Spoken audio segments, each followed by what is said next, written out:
clearing up because it was just that I read Polchinski wrong while I was talking to you guys. So I thought that he had a C dot EB, this action. He actually has a CEB dot, which is what we had.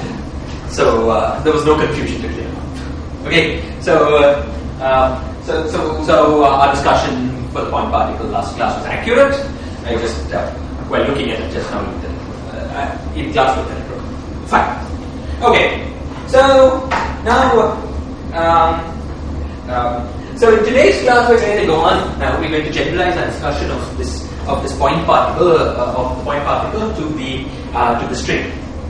Okay, the discussion proceeds basically in exact analogy to the discussion we had for the point particle, and I'm just going to give you the final answer for the RSA transformation laws, from which we will deduce a current, and we'll look at the answer and see whether it's reasonable. Okay, so the answer,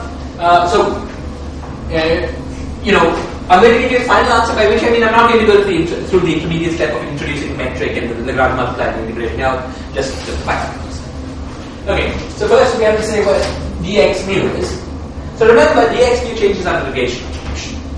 The gauge transformation in question can have diffeomorphisms. C is the diffeomorphism field. So how does it change? Well, there's an I times epsilon, which is the anti-commuting parameter, plus C times del plus C bar times del bar. Okay. The change of the scalar field under reference. Okay. Now what about the change of B? Now you remember that in our general discussion, the change of B was proportional to the Lagrange multiplier. But remember, the Lagrange multiplier is what multiplies the metric. Okay? And we solve for B by the equation of motion from the metric.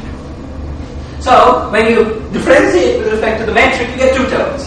You get B, and you get whatever else you get. But whatever else you get is by definition the stress tensor under there. Okay? So, the solution for B is to set it equal to the stress tensor. Okay? So, this just gives us the stress tensor, which we divide up into two parts. For convenience, the part that comes from matter fields, x mu fields, and the part that comes from the BC courses. So Tm is the contribution to the stress tensor from matter fields, Tg is the contribution to the stress tensor from the BC courses. Okay, and what about C? What about change in C? Well, last time remember we had C times C dot. There's an obvious extent. The obvious extension of that is this. And now let me check that I've got all this answer right.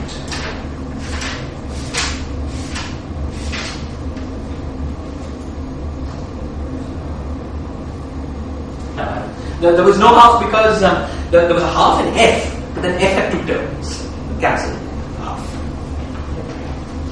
There's a half and then you write the formula in terms of S, when you evaluate it as two terms. Okay, great. So this is accurate. Okay. Now, so we've got this symmetric transformation, which you can check if you'd like to directly by, it's a symmetric of the theory. But we'll do it a little more sophisticatedly. You see, we know that our theory is conformal field theory. Okay? And I should, of course, say, by the way, that there are analogous rules for dB bar and dC bar. Right? You just replace this by T bar and TG bar, and this thing by C bar. Right. I'm not writing it down. It's the opposite. Okay? So now, the question I'm going to ask is the following. Can I write down... so let's suppose that I do the usual thing. So I try to write down BRST transformation charge as a 1 by 2 pi I times dz of jz minus dz bar of jz bar. Let's call it j and j tilde, b for BRST. So I'm playing the usual game. I try to write down there's a charge and it's an integral over a current. And I'm going to make the assumption to start with that we have an analytic current that JB is analytic, JB bar is analytic, and we'll see if that's correct with the answer. Okay? So the question I'm going to ask is, what is, can we write down, can we look at these transformation properties and write down JB and JB bar? Okay, so let's look at the transformation properties one by one. The first thing we want is that the change in x mu is that is just the derivative of x mu. So let's do the analytic part first. So we only want to generate this part. Okay? So the change in x mu is the derivative of x mu times the C field. But we know that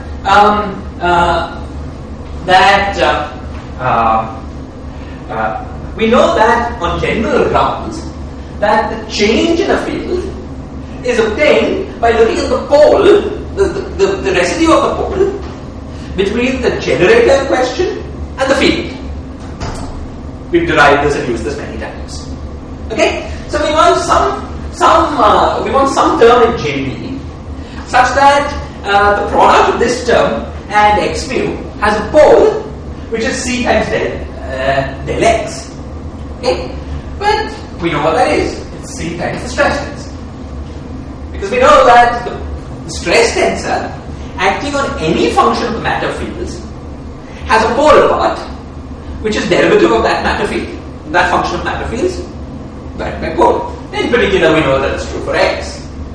For instance, for x, we can check explicitly very quickly. Remember, the stress tensor is proportional to del x. We had hit on x.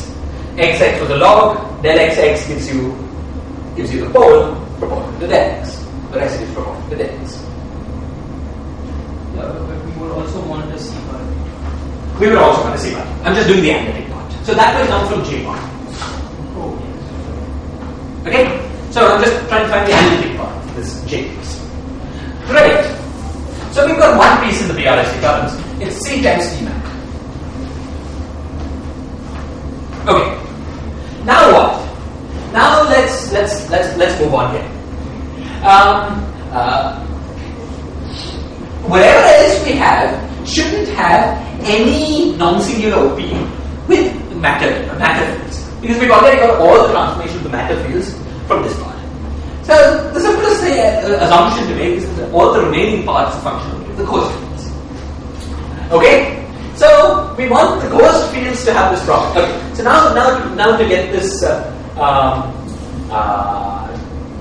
to get this straight, let's remind ourselves what the coast stress tensor was.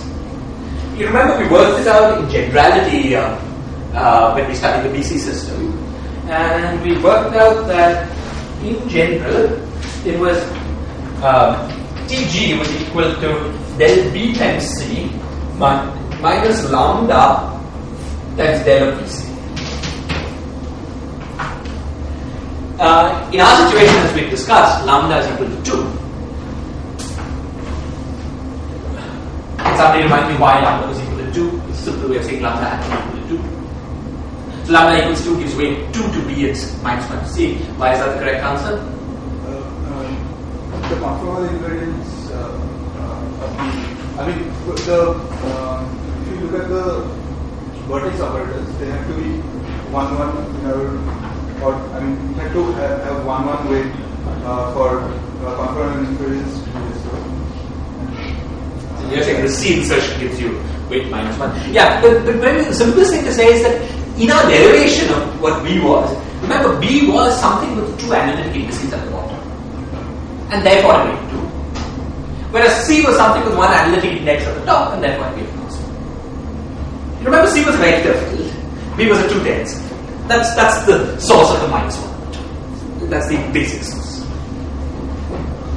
Can we see in that question that C tilde times B, this was the vertex operator, which was equivalent to integral of B square.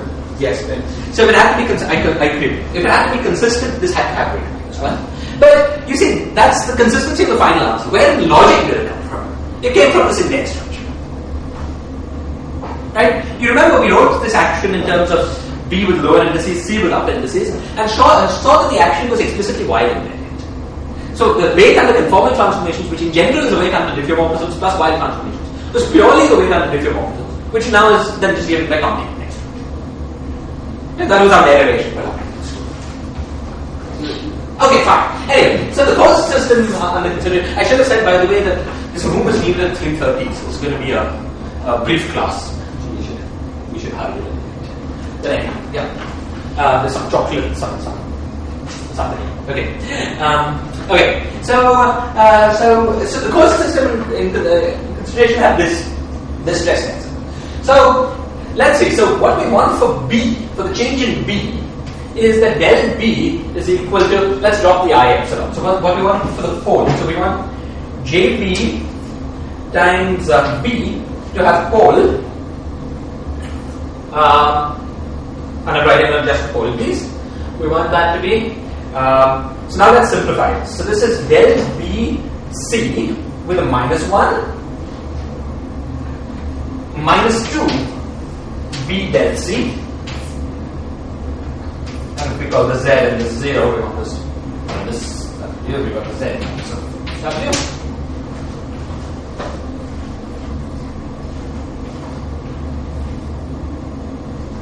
Right? And we want that, from here, we want that JB of Z times C of W. Times C of W. Goes like C del C over Z. Okay, so now let's try to see if we can come up with a guess for a current that will do this. Okay, so let's write out the answer and check if it works. Okay. So consider the current BC del C.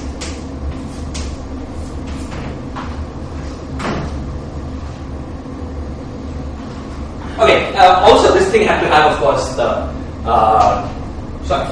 it had to be plus here. Because there's this part of it. Okay, now the plus Tm is trivial because we already have from the part that we added already to the course current, we've got a term that's C times D. So C times D is 1 over Z minus W. So the Tm is automatic. Okay? So this part is automatic from what we already have. The new part is to give us this. Okay. So let's see. First, let's see it roughly. We want the OP, this new term to have an OP. We want this new term to have an OP with we want the new term to have an OP with B that has one B and one C. Okay? So clearly the new term has to have two C's and one B. Right? Because it's C and B that are non-trivial contraction. Okay? So we also want one derivative to be left behind. So okay, so it looks like a reasonable thing to start. So now let's check.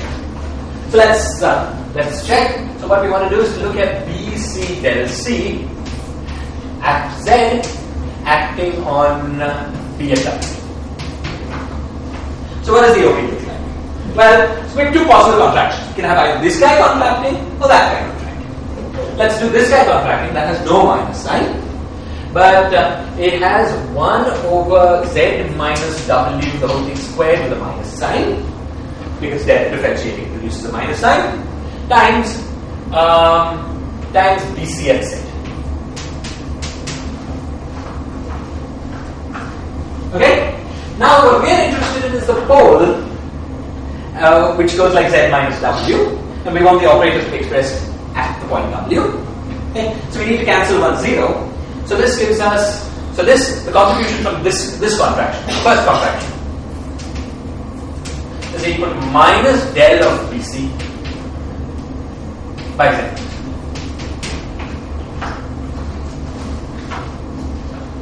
Right? By data expansion. What about the contribution of the second contraction? Firstly, we have minus sign because the C goes through the LC.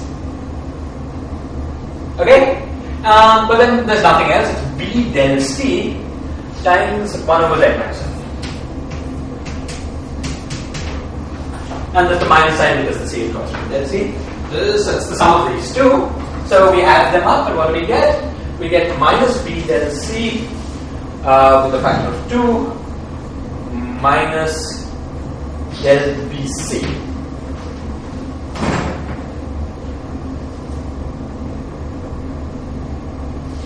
Which is exactly what we want.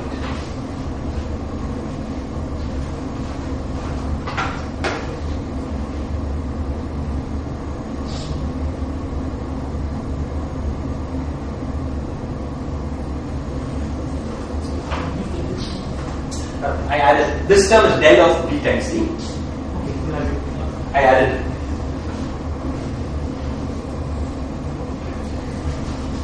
is this clear?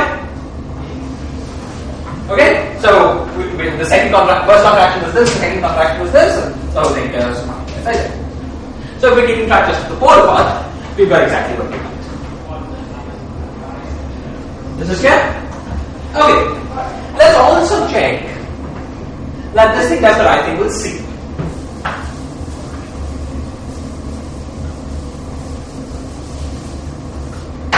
Okay, so what we want to check is that JB times C is equal to C del C divided by Z minus Z. This and Z, this and that. Okay, so this one's very easy because we take B to the end that goes through two anti-commuting guys, picks up no sign. Then B with C is 1 over Z. So what we get is JB with C is C del C over Z minus W. Exactly. Let's be honest.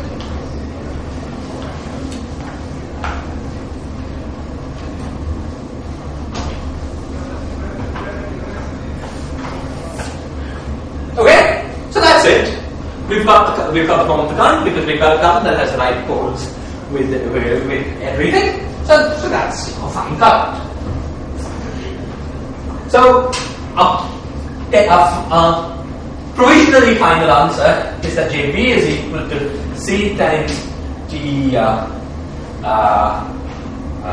Tm plus BC del C. There's a fancy way of writing this in terms of C times the coast current. It's not very useful, certainly. I won't even say this.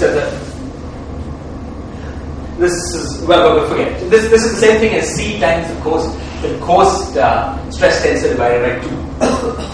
That's because the coast stress tensor has two terms. One which is C del B, the other is del, B del C. There's a term that is C del B when multiplied by C is 0. So all that remains is a term that is B del C.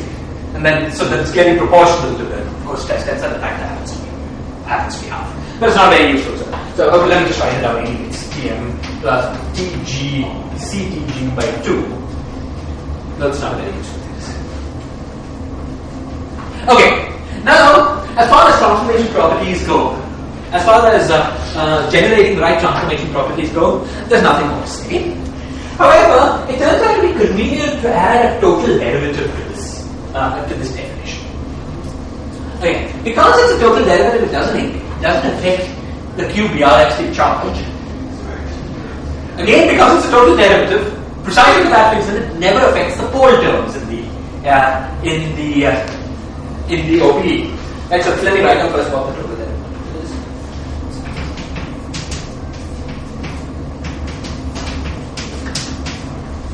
Okay, it doesn't affect the pole terms because any singular OP between C and anything is already a pole. You take two derivatives of it, it becomes 1 over Z minus W cubed. Okay, so this is the pole way of saying that it doesn't affect the total charge. Okay, so it doesn't, adding total derivatives to, if you want a current that generates a particular symmetry, you can always add total derivatives to that current because it doesn't affect the charge, therefore generates the same symmetry. However, it does affect things locally, and we've chosen this so that in the critical dimension, the course current will become a primary operator. It turns out that without this term, that won't happen. Okay, so it's a convenient choice of additional total derivative that affects nothing physical. Is that very easy to see? Okay, it requires some calculation. I just have to calculate OP. You just have to. Okay, I'll give you the answer. I won't do the calculation in class. I'll give you the answer in a bit. Okay, great. So at the moment it's just some choice of computing that we fixed in a particular way that we find convenient. Okay, great. So this is how the RST current.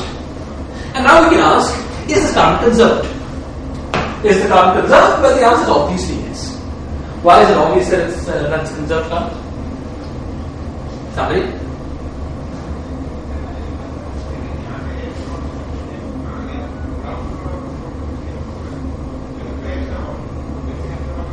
So what's the current conservation equation? In analytic terms, what's the current conservation? J is no, then J is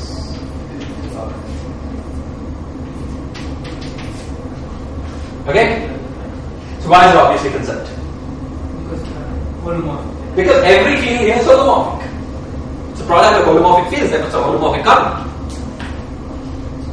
Okay? And therefore it's obviously conserved current. Okay.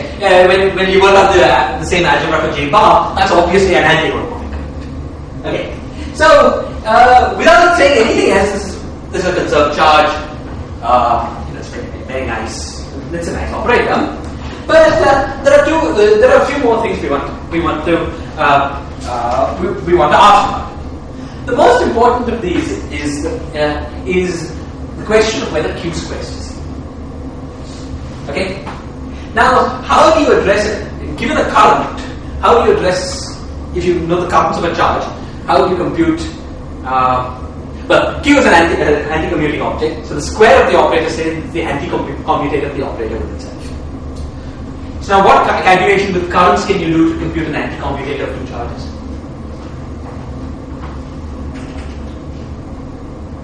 Come, we've done this for the Wheeler Survey algebra. Remember we had. You just look at the OP. And what about the OP tells you the answer? Okay, you look at the operator insertion and then you convert it to a residue later. Very good. And do you remember what terms that thing mattered? It was just the pole, right? The residue of the pole. Yes. Okay? So the question of whether Q squares to 0 or not is a question of whether there is a non-zero residue to the JB pole. Okay? So there's a bunch of OPs that we should calculate for this course current. Okay? Now we've done a lot of OP calculations in class. All of this is pure algebra. I'm not going to do it. I'm just going to present a lot of answers for you and leave it for you to check these things. Okay? So let me read out a set of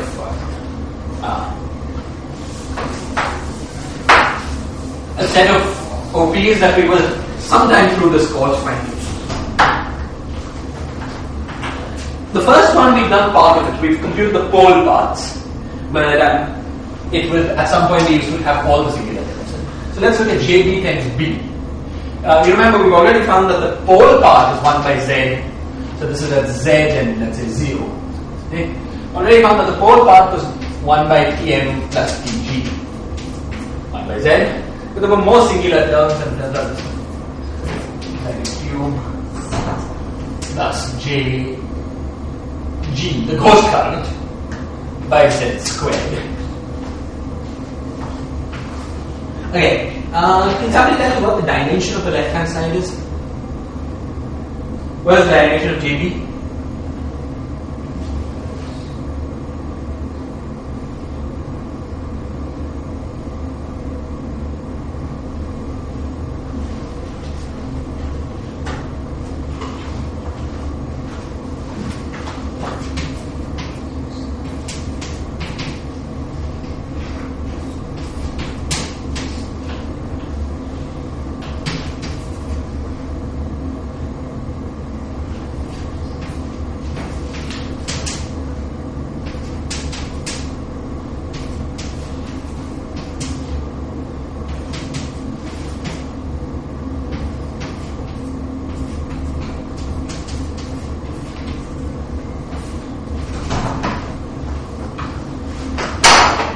Somebody, what's the dimension of the closed current?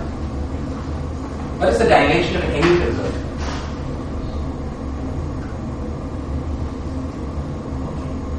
It's just the dimension of space. It would have been true had had you had been energy. Yes, it is in two energy. But this is okay. What is the dimension of charge? 0. So The expression for charge in terms of current? anything is 1. Right. So the dimension of JB must be 1, 0. Because integral dz JB gives you 0. Dz is dimension minus 1, 0. So it had to be dimension 1, 0. Okay? So we've got this analytic current that has dimension 1, 0. Let's confirm this explicitly. Count from this term and tell me if it's 1, 0. Something. What's dimension of B?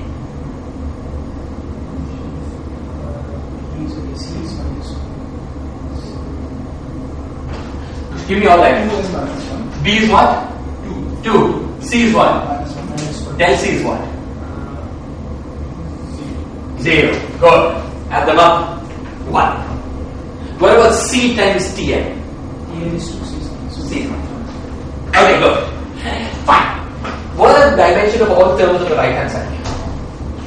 1 by Z cube is dimension? Cube is dimension 3. Good. What about the coast current? What dimension does it have? What is the coast current? Expression for the B, coast current. B into C, so minus 2 minus 1, 1. 1. 1 over Z square is dimension? Is 2. So 2 plus 1 is 3. Dimension 1 by Z is dimension 1. Stress tensor is dimension 2. Dimension 3. So this is the kind of thing it should become routine. You see it okay, first thing you do is check it. It make basic sense that every term has the same dimension. Okay, let's do this one. What's the dimension of the right hand side? 0. Very good. Dimension here? 0, 0. Because del C is 0, C is minus 1, 1 by Z is 1. Okay. And so on.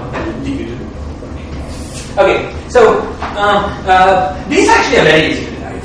And they take almost no work. And we've done most of the derivation. See, this part and this part we've already derived. This part we've derived. The rest, OM is any tensor made out of magnetic fields. It would take. Wait, could I have a volunteer to derive this operator?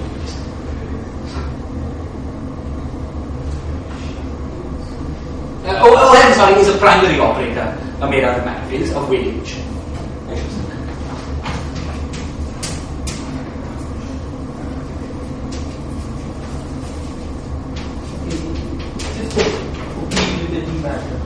Good. So I'll write it then. C times Tm times OM is what? so Tn times OM. That is Tm times OM is fine.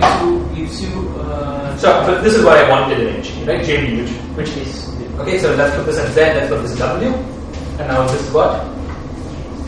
so this will give you okay.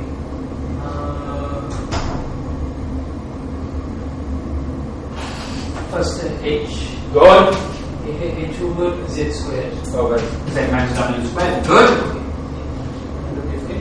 Plus del O by Z minus W. Wait, what do I put in the numerator? Okay, yeah. What is it? Okay, there will be O and C. And where are they located? They are anchored. Is C and W or? Oh, C and Z and Good. Next one. and now you expand it and get the Z minus Z. Good.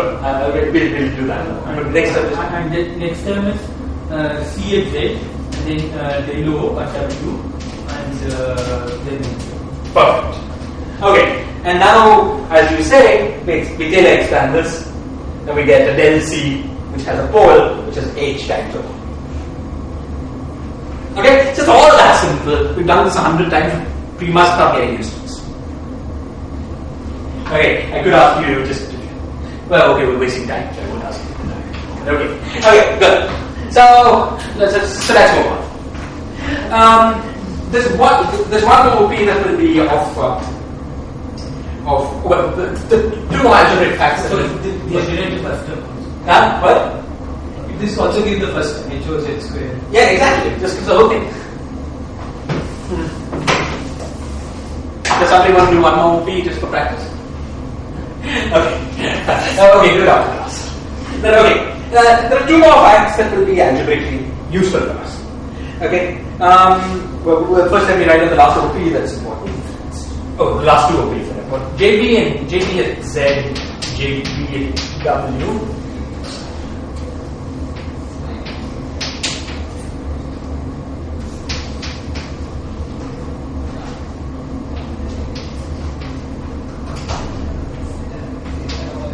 Well,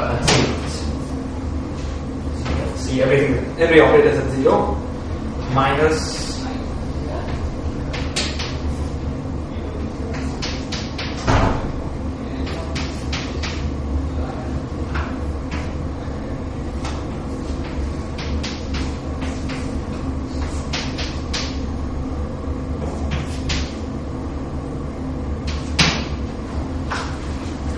and the last one.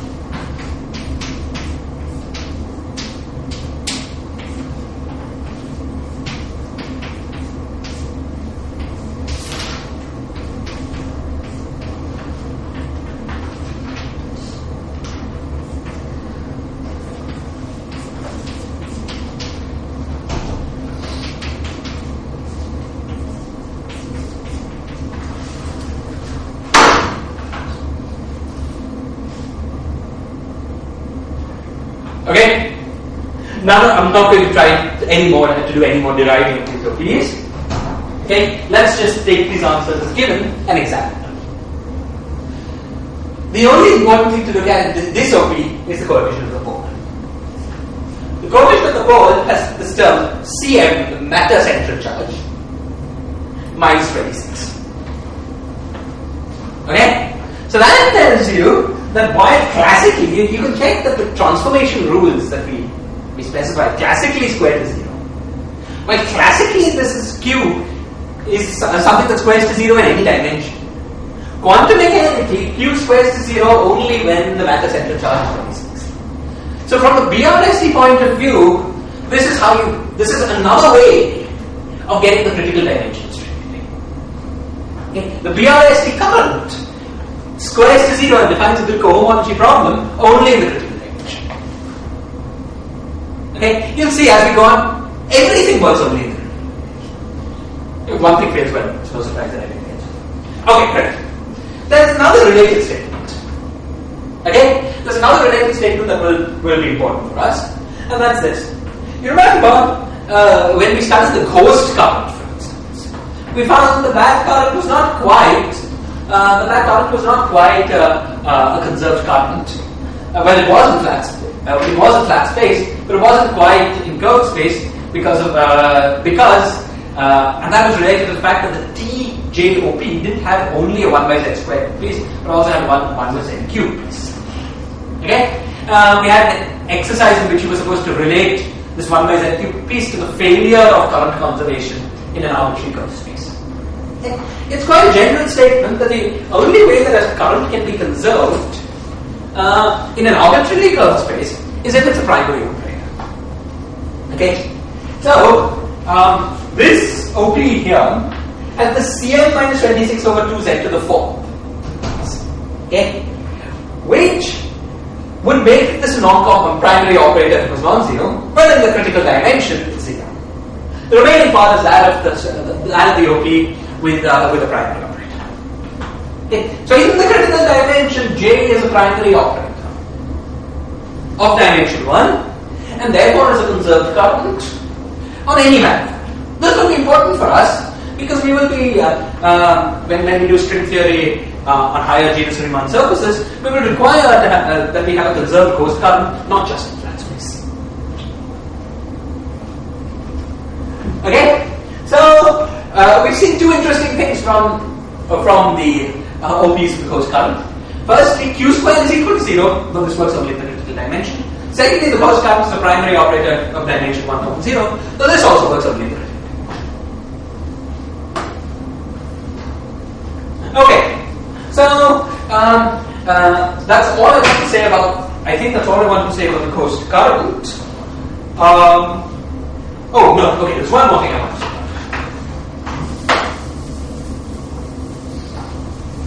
So for JB to be a primary operator, we have to add the term and then also this to be present. Yes.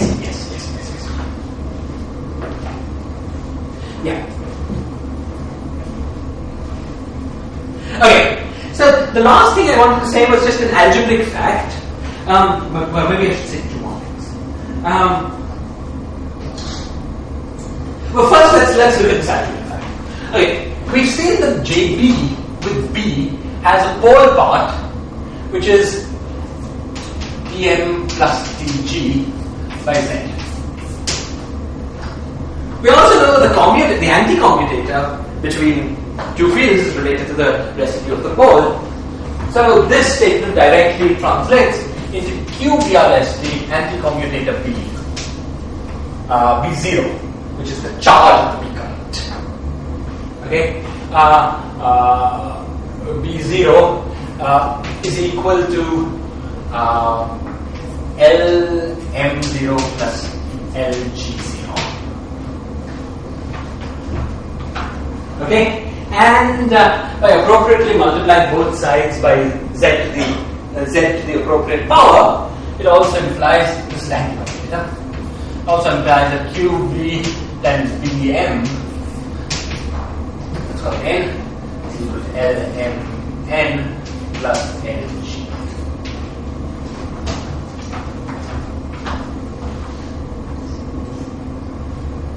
Would somebody? Okay, I'm tempted to ask somebody to derive this statement for me carefully. Something I wouldn't be tempted to do if I was sure you guys were practicing OPs at home. Okay, but I'll leave it to you. I want, please, go when we make statements like this without proof in class, please go and check them. If you have any trouble deriving it, please come to us. Okay, I'll just move on, assuming that you guys are doing this. But please do it. Okay, then. It's this statement that we will find very useful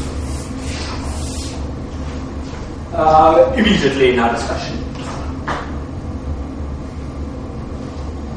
Okay, and finally, is there anything else we wanted to say?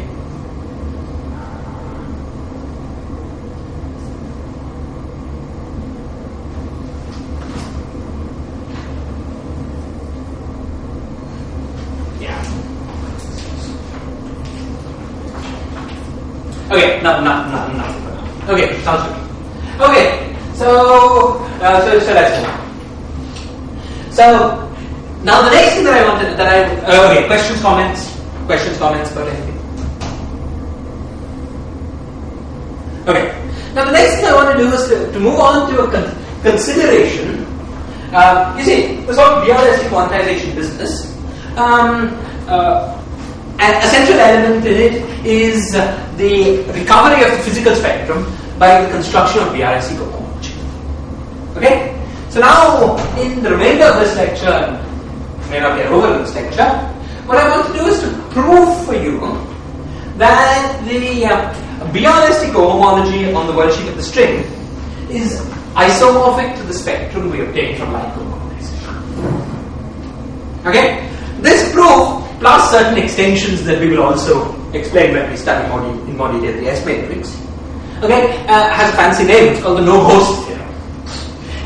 So, in more detail, I want to prove for you that if you look at the BRST cohomology on the world sheet of the string, you have one-to-one correspondence with the states that we obtain through Lycon quantization, not just in number but also in inner product. The last statement is very important because we will have demonstrated through this process that there are no negative norm states on the world sheet of the string. You remember that when we just did Lycon quantization, there were negative norm states before we fixed Lycon gauge, because there were the oscillators of x0 which were negative norm. Okay. However, when we went to Lycon, the only oscillators were in the 24 transverse dimensions. There were no negative norm states. Okay, so what I'm going to prove to you is that you have the same spectrum that you get from like quantization, and that the spectrum that we get from BRST quantization is ghost-free, in the sense that all the states that are obtained are states with positive numbers. Okay? And it's certainly not true that if we didn't restrict to states that were of the form that were in BRST cohomology, that we would get ghost-free states. We'll see negative norm states all over the place as we proceed with our analysis. Okay, so my plan is first to give you the formal argument, and then to demonstrate how it works at the first level of string theory. Okay, so let's start. Let's start by looking at the formal argument, and let's see how problems go. Okay. My discussion of BRST quantization has wholly been mirroring Polchinski's chapter 4. Okay? So anything you don't understand about Polchinski's chapter 4. It's a really beautiful discussion. I've not seen it done better anywhere else. It's very clear. Okay. Good. So let's start. So the first thing that when you use okay. When I say the BRST cohomology of string theory, I mean BRST cohomology plus the additional extra input. That is the analog of the additional extra input that we had for the quantization of the point particle. Namely, we will also require the B0 on all states. You see, because in particular, if we just restrict string theory to the zero mode sector, we recover the quantization of the point particle. Okay? So just to get every oscillator mode gives us a new particle, but the zero mode part is isomorphic to the quantization of the point particle. So just to get the point, not to get doubling of the spectrum, we must eliminate half the modes. Isomorphism is just the spectrum. Interactions or not? No. Yes. This is just the spectrum, as you see. Okay. But just at the level of the quantization, we've been doing it for the spectrum so far. Okay. So we put it to work since it worked with point particle only once we did this. It's clear we must put the same condition here. B0 plays the role of the B operator that we had before. Remember that in string theory also we've got the C0 and B0 that generate the two-state system. Because C0 anti-commutative with B0 is 1. So we've got this two-state system which commutes with the energy operator. So we would have had two states at every level. We impose this additional constraint. Okay. So the first thing I do following Polchinski is to define a restricted Hilbert space. I define a restricted Hilbert space in the worldsheet, the string, as being the state of all operators. Okay, well, let's modulate this. See, we want psi to obey B0 on psi is equal to 0. But we also want psi to be BRST closed. So it must obey QP on psi is equal to 0. Okay? But therefore it must obey QP times anti-commutator B on psi is equal to 0. So we just computed what QB and the anti-commutator QB would be 0 is. It's the stress tensor theory. It's the L0 theory in matter and coast. In the matter and coast sector. Okay? Therefore, it must be that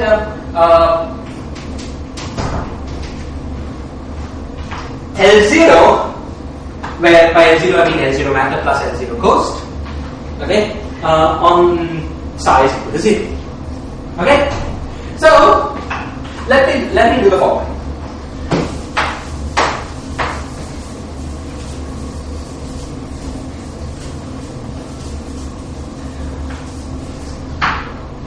Let me define a restricted Hilbert space H hat to consist of those states such that B0 on psi is equal to 0. That cuts down the original Hilbert space by half in this two-state system you choose. Okay? And also such that L0 on psi is equal to 0. Okay? Now, this restricted Hilbert space has good action of the BRST operator. Okay? Because the BRST operator maps this Hilbert space to itself. In order to check that, we know that QB times L0 is equal to what? Somebody? BRST operator is a conserved charge and therefore it works with the Hamiltonian? 0. Okay. And QB times B0 as we see is equal to L0. So this commutes when applied to the sector of states that I have identified. Okay. So if you act QBRST on a state belonging to H hat, you recover the state belonging to H hat. So this QBRST is a good restriction to the subspace H hat. Okay? So in all the discussion from now on, we will be restricting our attention to the subspace H hat. Okay. Now, in order to perform the discussion that we're going to perform now is a little abstract, and it's very clever. But because it's clever, the motivation for what we're doing won't be clear until we reach the argument. So you'll have to have until we reach the conclusion, so you'll have to have a little patience. Okay. So the first thing we do is the following. Let's go to the space of oscillators, and let's choose the time oscillator alpha 0 and a particular space direction alpha 1, and let's look at this set of oscillators. Okay.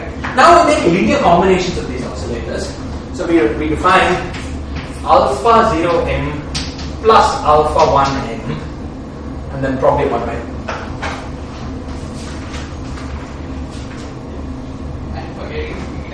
plus minus 1 by 2 is it as B alpha plus minus what are you okay. The goal is to demonstrate is to find the cohomology of the QBRST operator acting on the inverse space of string. Okay? And I'm sure that will be same as what you as Lycone quantization. Okay? Now, because we want to show that it's the same as Lycone quantization, well, remember that in Lycone quantization we chose the time direction and one space direction to be special. Oscillators in those directions were eliminated. Okay? So we have to make a special choice. Let's make the same special choice. So this is time, this is space, and we're looking at the oscillators in those special directions which we want to make. So what we want to show is that that the BRST cohomology is one-to-one correspondence with states obtained by acting only with oscillators in the other directions and no B and C oscillators. Okay? But now we need some preparatory work for this one. Okay? So hang on for a moment before. Okay? Now, the first thing I want to do is to remind you of the commutation relations of these oscillators. Alpha 1m with alpha 1 minus m was equal to m times delta of m plus n 0. Okay? Which, and the sign here was the statement that the positive ends were annihilation operators, whereas the negative ends were creation operators, and annihilation with creation is positive. Okay? But remember that when we did canonical quantization,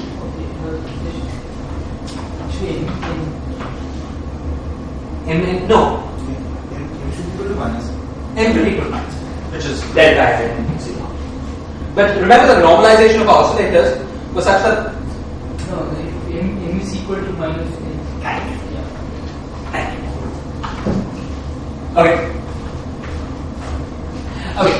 Now, but remember that when we did canonical quantization, the commutation relations actually appeared with a G mu u on the right hand side.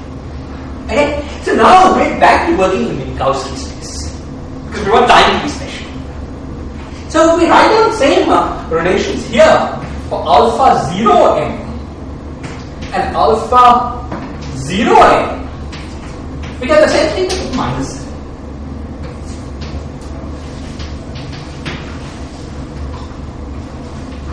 Okay. Because canonical commutator and the additional minus, right? From the fact that the time component of the metric are minus. Okay. So now let's take these and add them up to see what the commutation relations of alpha plus minus are. So let's look at alpha plus with alpha plus. Okay? Suppose we're at an m such that things click. So alpha plus m, alpha plus minus m. We get a plus m from the alpha 1s, but a minus m from the alpha 0s, you get 0. Okay? Similarly with alpha minus and alpha minus. So the things that give you something non-zero is alpha plus with alpha minus. Combination relations of these guys are alpha plus m, alpha plus n is equal to alpha minus m, alpha minus n is equal to 0. But alpha, now let me read it out, then we'll check that it's correct. Alpha plus m, alpha minus n is minus n.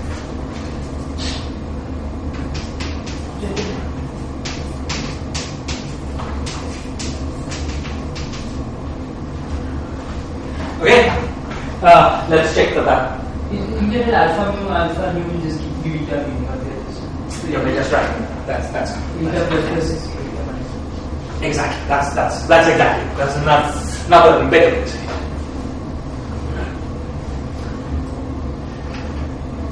Okay, and this minus sign is the sign that this minus is the matrix plus minus quantities. Okay, great. So now let's consider the following operator. Let's consider the operator sum over m not equal to 0. Okay, 1 by m alpha plus minus m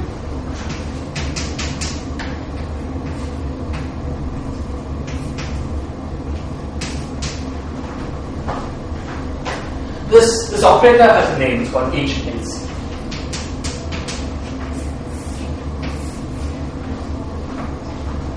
Okay, now I want to understand what this operator does. Okay, so let's see what this operator does when acting on alpha minus k of, let's say, minus of 0.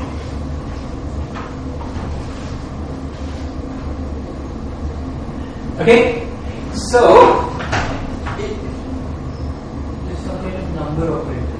yes, it's a number operator that measures the number of negative photons in the minus direction minus the number of photons in the plus direction. Let's check this. Okay, you see, suppose we look at a state with a minus photon. So k is a positive number. Now, if we act with this operator, we get something non-zero only if we have alpha plus with a positive. Okay, so n is negative. In that case, we get this commutator which gives us negative number. The numbers cancel, and then we replace it by the same state. You see, we've got an m here that cancels the m here. There were two negatives, so we got a positive. Okay, so HLC on this, so let's call this psi. HLC on psi is equal to psi. However, suppose we looked at chi, which was equal to alpha minus k of plus 0.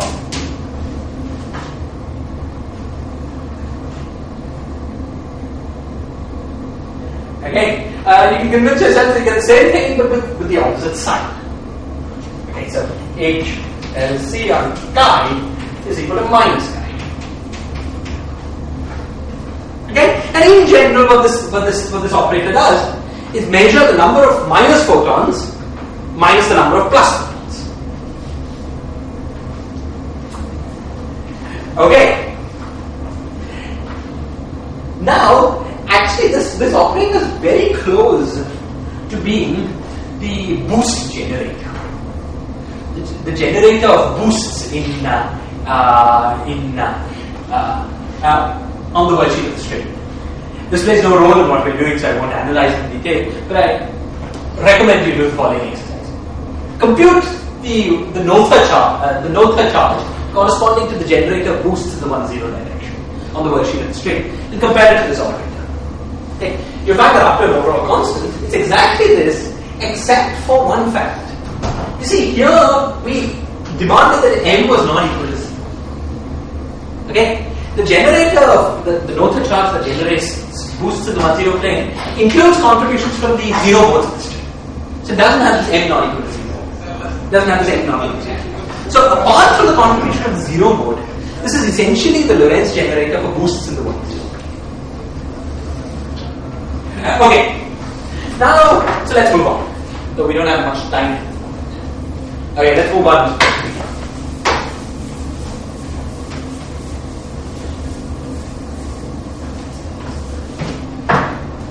Okay. Now the next thing that we want to do is the following. We want to take a BRST operator. Take QB. Okay. So why I introduce this HLC is at the moment totally unclear. It's going to be a formal object that will play a useful role. Okay. So now let's take QB and decompose it. Hi, it's our meeting, right? Okay. No. Anyway, there's chocolates in 10 minutes away. Okay. Let me just give you. We next meet many weeks from now, so I'll probably have to read this. But let me just tell you where I'm going. Okay. You can take the Q of BRST operator and decompose it into operators of different HLC number. If you want to try this yourself, check that the 3 HLC numbers that appear are 0, -1, and 1. Of what? Take the BRST charge. Okay? Now the BRST charge does not have a definite quantum number under HLC. But you can split it up into a sum of 3 pieces, each of which does have a definite quantum number under HLC. Claim that the quantum numbers that appear are 0, -1, and 1. The rough intuition is that the rough intuition is that the BRST charge is Lorentz invariant. Come. Yeah. Okay, we'll continue next time. Okay, so let's stop now.